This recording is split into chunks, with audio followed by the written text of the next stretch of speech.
Welcome to the Daily Intelligence Brief from IntelStor for the 3rd of April, 2025.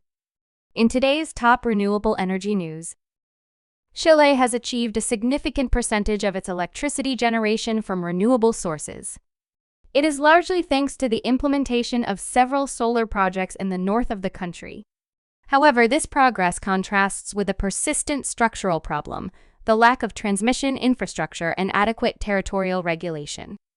That permitting would allow the power generated to connect to consumption centers, located mainly in the center of the country. Lack of transmission currently translates into increasingly rising NCRE discharges.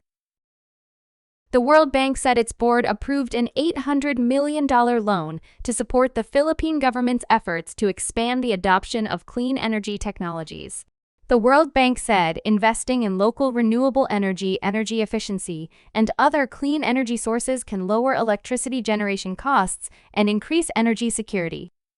Expanding consumer choice for electricity suppliers and improving renewable energy procurement frameworks will also increase competition and lower prices, it said.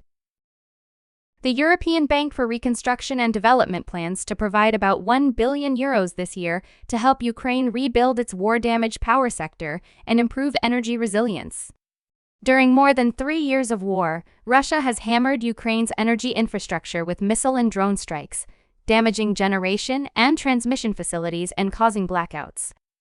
But with the activities that EBRD are about to finalize, the funding is expected to increase substantially in 2025. They estimate total funding will be about €3 billion by the end of the year. A de facto onshore wind ban in the UK was, quote, not a rational decision, a minister has said. Michael Shanks described a balance between building new turbines and protecting national landscapes in a speech to the House of Commons earlier this week.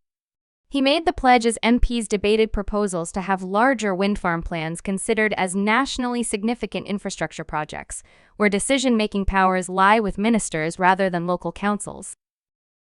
Last week, GE Vernova opened a sleek new customer experience center at its Nacelle manufacturing hub in Pensacola, Florida. The move is part of more than $70 million in local investments the company has made since 2023.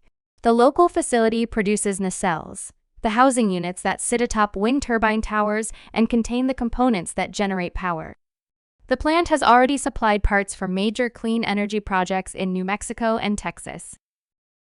You can learn more about all of IntelStor's market and sales intelligence offerings at www.intelstor.com and subscribe to our channel today.